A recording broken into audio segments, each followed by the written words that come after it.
खुलुमबाय बयनिसिमबो नोंथांमोननि थाखाय माखासे खौरांफोर लानानै फैलायबाय आरो चेनेलाव गोदानब्ला अन्नानै चेनेलखौ साबस्क्राइब खालामनानै लादो बेल आइकनखौ इलाव होनानै ला जाहाथे नोंथांनाव सिगां नटिफिकेसन सहैग्रोयो।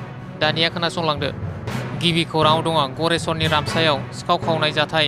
न'आव रावबो गैयैखौ खाबु लाना सिखावा लुथिना लाङो नोगोद धोनजों लोगोसे लाखनिबो बारा अलंखार। गरेस्वरनि रामसा गामिनि बृन्दा देकानि न'आव सिखाव खावनाय जाथाय जादों।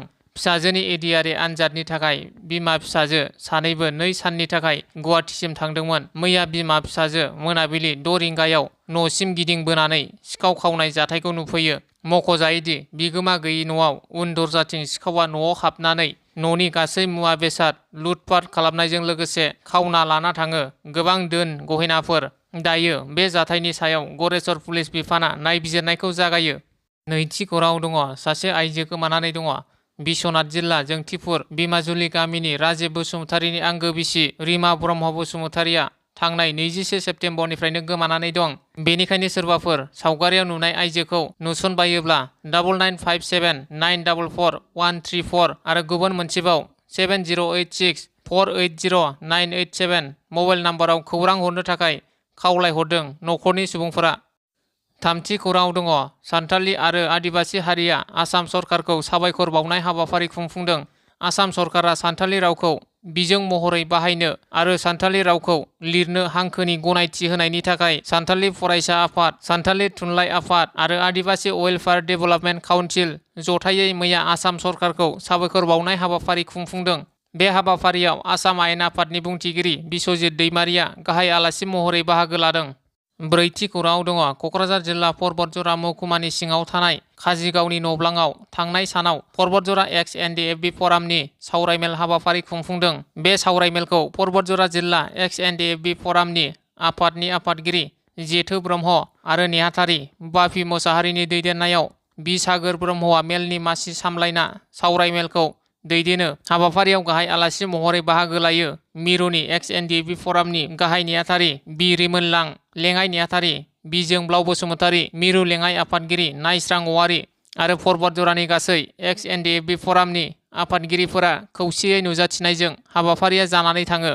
मख'नो गोनांदि जेलाव सोजानाय एक्स एनडिएफबि फरामनि थाखाय बिटिआरनि सिएम प्रमद बर' आरो एक्स एनडिएफबि फरामनि सावरायनायनि गेजेरजों लोगोसे आसामनि गिबि मन्थ्रि डक्टर हिमन्त बिश्व शर्मानि बिथोनाव बिटिआरनि सिएम प्रमद बर'आ भुटान सरकारनिसिम लाइजाम लिरनानै हरनाय लोगो लोगोनो भुटान जेलाव जोबजानाय सा 6 एनडिएफबिफोरा जेलनिफ्राय गबोयो होनना परबतजरा एक्स एनडिएफबि फरामनि आफादगिरि नायस्रां औवारीया खौरांनि गेजेरजों बुंथिदों। लोगोसे आसामनि जेलाव थानाय सेन्ट्रेल जेलाव थानायफोराबो लासै लासै 3 दाननि उनाव गबोनायनि आसा आरो मिजिं थिनायखौ नुनो मोन्दों होननाबो बुंथिबावो बिथाङा। बाथि खौराङाव दङ सासे आइजोआ गोमानानै दङ। बाक्सा जिल्लानि खासि आउटपस्ट पुलिस थानानि बेन्दोंआव थानाय दिहिरा अरनबिल बर' सुबा धनस्रिपुर गामिनि जिथु बर'नि बिसि हानु बर'आ थांनाय 27 सेप्तेम्बर खालि गावनि फिसाज्लाखौ फरायसालियाव दोनलांना फिसाज्लाखौ फरायसालिया गयोब्ला फैफिनगोन बाबु बुंनायनि उननिफ्रायनो दिनैसिम गावनि आंगो न'आव गिदिंबोफिनैयाव फिसाय जिथु बर' आरो न'खरनि सुबुंफोरा हानु बर'खौ आलासि जानानै दंहैबायो होननानै नागिरबायदोंमोन। नाथाय रावनावबो जेबो खौरां मोनथारियाव निखासि आउटपस्ट पुलिस थानायाव एजाहार होनाय जादों होनना फोरमायदों। फिसा फिसौ फालांगि मावनानै जिउ न'खर सोलिग्रा जिथु बर'नि बिसिया रावनोबो बेबादि जेबो फोरमायालासे गावनि फिसाज्लाखौ फरायसालियाव दोनलांनायनि असिलायै न'आव गिदिंबोफिनैयाव जोबोद दुखु आरो जेंनायाव गोग्लैनानै दं। बेनिखायनो सोरबाफोर सावगारियाव नुनाय हानु बर'खौ नुसनबायोब्ला हमना दोननानै 9365186334 मबाइल नाम्बाराव खोन्थाहरनो थाखाय खावलायहरदों जिथु बर'आ। द'थि खौराङाव दङ दुलाराय बर' फरायसा आफादनि आफादगिरि दिपेन बर'आ आसामनि थागिबि सुबुंफोरनाव निमाहा बिनायखौ बिटिआरनि इएम रनजित बसुमतारीया बाख्नायदों। बर' हारिनि सिनस्रि दुलाराय बर' फरायसा आफादनि आफादगिरि दिपेन बर' बिथाङा हारिनि गासै आफादफोरा आगुआव मावनाय गोरोन्थिफोरनि थाखाय दुलाराय आसामबासि आरो सरकारनि खाथियाव निमाहा बिनाया आंनि गोरबोखौ सोमावग्लुंबाय। गेदेमा बर' फिसाफोरा नोंथांजों अरायबो दं होनना फेसबुकनि गेजेरजों लिरहरदों इएम रनजित बसुमतारीया। स्निथि खौराङाव दङ गावनि असे बिमाखौनो दंफाङाव खानानै सावथारदों फिसाज्लाया। फिसाज्लानि बेबादि आखुआ सुबुं समाजखौ लाजिनांथाव खालामनाय जाथाया सोराङाव। गावनि असे बिमाखौनो दंफाङाव खानानै सावथारनाय जाथाया सोनाब त्रिपुरा जिल्लानि खामारबारियाव नुजाथिनाय खास्रि बिस्रि जाथाया त्रिपुरा रायजोआवनो दुंहाव थासारि खालामदों। सुलुंनि बादिब्ला हर गेजेराव 60 बोसोर बैसोनि आइजो एबा गावनि बिमाखौ जिब जुनारफोर बादि दंफाङाव खानानै सावथारग्रा सानै दुथां फिसाज्लाखौ पुलिसा हमबाय। बे खास्रि बिस्रि जाथायनि गुबै बाथ्रानि सायाव मिथिनो थाखाय पुलिसा दासिम संदांगासिनो दङ। 8थि खौराङाव दङ 2024 मायथाइनि खुंगा 24थि अल इन्डिया जोहोलाव बालिराम बर' गल्ड काप फुटबल चेम्पियनशिपखौ जागायजेनबाय। बर' हारिनि सिनायथि, रैखाथि आरो थामोनथायनि थाखाय जुजिनानै गावनि आगोमा जिउखौ बाउसोमनानै मुंख्लं जालांनाय जोहोलाव बालिराम बर'नि मुंखौ हादरनाङै गोसारहोनो 2024 मायथाइनि खुंगा 24थि अल इन्डिया जोहोलाव बालिराम बर' gold cup football चेम्पियनशिपखौ rabi Kachari मिनि स्टेडियाम हरिसिङायाव मैयानिफ्राय जागायजेनबाय।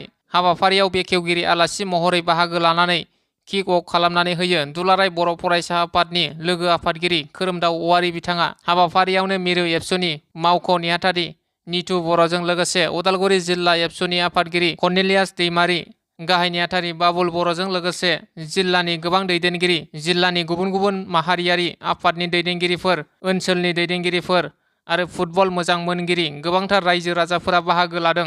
मैयानि गेलेनाय बादायनायाव उदालगुरि निउ मडेल स्पर्ट्स क्लाबा हरिसिङा गेलेमु आफादखौ 6-0 गलाव फेजेननो हादों। 9थि खौराङाव दङ क'क्राझार टाउननि सिङाव थानाय बड'फा चिल्ड्रेन पार्कआव मैया दुलाराय बर' फरायसा आफादनि बयनिख्रुइबो जौसिन 75 फुट गोजौ, 30 फुट गोलाव आरो 20 फुट गुवार फिरफिला बिरहोनाय हाबाफारि लानाय जायो। फिरफिलाखौ बिरहोयो दुलाराय बर' फरायसा आफादनि आफादगिरि दिपेन बर'। बिथाङा लोगोसे बाहागो लाफायो दुलाराय बर' फरायसा आफादनि लोगो आफादगिरि खोरोमदाव औवारी आरो गाहाय नेहाथारि कनेन्द्र बसुमतारी। बिथांमोना हाबाफारिजों लोब्बा लाखिनानै बड'फानि मुसुखायाव बिबार बाउजेनो। क'क्राझार हिनजावसा फरायसालिमानि गोरायुं डक्टर आदाराम बसुमतारीया बे जारिमिनारि फिरफिला बिरहोनाय हाबाफारियाव मिरु एबसुनि गासै बिबानगिरि बिथांमोनजों लोगोसे क'क्राझार जिल्ला एबसुनि आफादगिरि, गाहाय नेहाथारि आरो मावथि बिबानगिरि बिथांमोनजों लोगोसे गुबुन गुबुन दखरा एबसुनि बिबानगिरि आरो फरायसाफोराबो बाहागो लादों।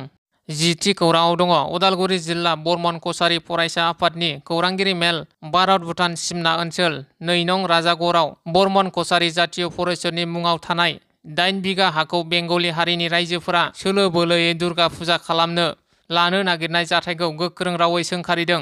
बेसेबा सिगां बोसोरनिफ्रायनो दखल खालामनानै हानि खाजोना होबोबाय थानाय 8 बिगा हायाव बेंगलि हारिनि खावसे रायजोफोरा दुर्गा फुजा खालामनो सोलो खालामनायनि सायाव उदालगुरि जिल्ला बर्मन कछारी फरायसा आफादा गोख्रों अजद दैखांना मैया खौरांगिरिनि गेजेरजों माखासे खोथाफोरखौ फोरमायदों। खौरांगिरि मेलखौ बानजायदों उदालगुरि जिल्ला बर्मन कछारी फरायसा आफादनि आफादगिरि जयन्त बर्मन आरो गाहाय नेहाथारि परितक बर्मनआ।